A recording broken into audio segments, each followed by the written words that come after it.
Yang terhormat Bapak Ibu Dewan Juri dan juga Bapak Ibu dari tim oposisi yang saya hormati, di zaman sekarang hampir seluruh siswa-siswi lulusan sekolah menengah atas memiliki tujuan untuk meneruskan pendidikan mereka ke jenjang perguruan tinggi. Banyak dari mereka yang memperjuangkan waktu, tenaga, dan uang agar dapat diterima ke perguruan tinggi yang mereka cita-citakan. Seperti yang diketahui, dalam penerimaan peserta didik di perguruan tinggi dapat melalui 3 cara, yakni SNMPTN, SBMPTN, dan juga jalur mandiri. Dari banyaknya jalur penerimaan tadi, agar para lulusan sekolah menengah atas dapat diterima ke perguruan tinggi yang mereka cita-citakan, maka mereka harus mempersiapkan nilai akademik dan juga akademik yang mereka miliki, baik sebelum lulus sekolah menengah maupun setelah lulus sekolah menengah. Beberapa lulusan sekolah menengah atas tadi juga ada yang dipaksa oleh orang tuanya untuk mengikuti keinginan orang tuanya agar masuk ke perguruan tinggi yang mereka mau. Alhasil, anak-anak yang dipaksa itu menjadi kurang begitu serius dalam menuntut ilmu. Seharusnya orang tua lebih memahami dan menerima keinginan anak mereka. Assalamualaikum warahmatullahi wabarakatuh. Salam sejahtera untuk kita semua. Om Swastiastu, Namo Buddhaya. Dalam mengawali perdebatan kali ini, izinkanlah saya untuk memperkenalkan diri. Nama saya Satria Amada sebagai pembicara pertama dari tim pemerintah yang bertugas dalam menjelaskan mosi dan juga memberikan argumentasi pembuka atas pandangan tim kami terhadap mosi. Seperti yang Bapak Ibu ketahui, mosi perdebatan kali ini adalah bahwa penerimaan mahasiswa baru hanya didasarkan pada tes talenta bawaan. Baiklah, pada bagian kali ini saya akan memberikan status quo. Setiap anak memiliki cita-citanya sendiri. Orang tua terkadang suka memaksa anak agar mengikuti keinginan mereka. Hal itu sering terjadi, salah satunya dalam dunia pendidikan. Perbedaan tujuan itu terkadang membuat siapa saja yang berseteru berakibat keburukan. Contohnya, anak A memiliki keinginan untuk menuntut ilmu di perguruan tinggi dalam bidang seni. Namun orang tuanya tidak mengizinkannya dan ia pun disuruh untuk mengikuti keinginan orang tuanya, yakni masuk ke jurusan kedokteran. Alhasil di sana ia tidak menuntut ilmu dengan serius.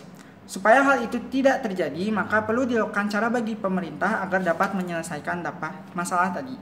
Berdasarkan mosi di atas, kami mendapati adanya 3 kata kunci, yakni penerimaan adalah menerima suatu hal, kedua adalah mahasiswa, yakni peserta didik tingkat sekolah tinggi, dan tes talenta bawaan, yakni penilaian individu yang didasarkan pada potensi bawaan individu tersebut.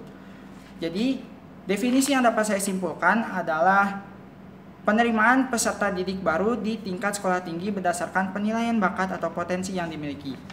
Baiklah Bapak Ibu Dewan Juri, agar perdebatan ini dapat terarah, maka saya memberikan limitasi, yakni penerimaan perguruan tinggi di Indonesia. Berdasarkan mosi di atas tadi, saya menyetujui tindakan pemerintah yang seharusnya memberikan cara lain agar tidak terjadi permasalahan antara orang tua dan anaknya. Karena dengan begitu, setiap anak pasti akan dengan serius menuntut ilmu dan akhirnya dapat lulus dan berguna bagi lingkungan dan masyarakat. Tujuan kami menyetujui tadi agar tidak adanya perpecahan yang timbul dari adanya perbedaan keinginan antara orang tua dan anak, serta seluruh lulusan perguruan tinggi dapat langsung bekerja dalam bidang yang mereka pelajari selama menuntut ilmu di perguruan tinggi. Baiklah Bapak Ibu Dewan Juri, pada bagian kali ini izinkanlah saya untuk memberikan argumentasi. Seperti yang sudah saya jelaskan pada bagian latar belakang, penerimaan saat ini adalah melalui jalur SNMPTN, SBMPTN, dan jalur mandiri, yang dimana ketiga jalur itu adalah jalur akademik, sehingga setiap anak pasti akan mengasah kemampuan akademiknya baik sesudah lulus ataupun sebelum lulus. Terkadang ketika pemilihan jurusan di perguruan tinggi, setiap anak dan orang tuanya sering mengalami perbedaan tujuan. Contoh kasus, anak A bertujuan untuk masuk ke perguruan tinggi jurusan seni, sedangkan orang tua menginginkan anaknya ke jurusan kedokteran. Karena anak tidak berani untuk melawan orang tuanya, akhirnya ia memilih untuk mengikuti orang tuanya.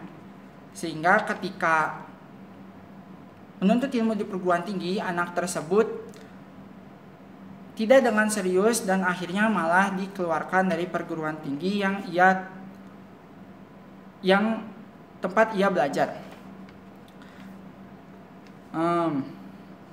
Ada juga beberapa anak yang malah lulus dari perguruan tinggi tersebut padahal ia memiliki perbedaan keinginan dengan orang tuanya. Namun setelah ia lulus, ia tidak memanfaatkan ilmu dari perguruan tinggi itu. Agar tidak terjadi hal yang seperti itu, seharusnya pemerintah melakukan suatu cara, yakni penerimaan mahasiswa baru melalui jalur non-akademik, seperti adanya tes talenta bawaan. Jadi, dari tes talenta bawaan ini, setiap anak akan diuji potensi yang berada di dalam dirinya, dan agar anak tersebut dapat dengan serius belajar di perguruan tinggi yang ia mau. Mengapa hal itu harus dilakukan? Karena dengan adanya tes bawaan itu pastinya orang tua akan terpaksa untuk menyadari potensi yang dimiliki anaknya, sehingga perseteruan pun tidak terjadi.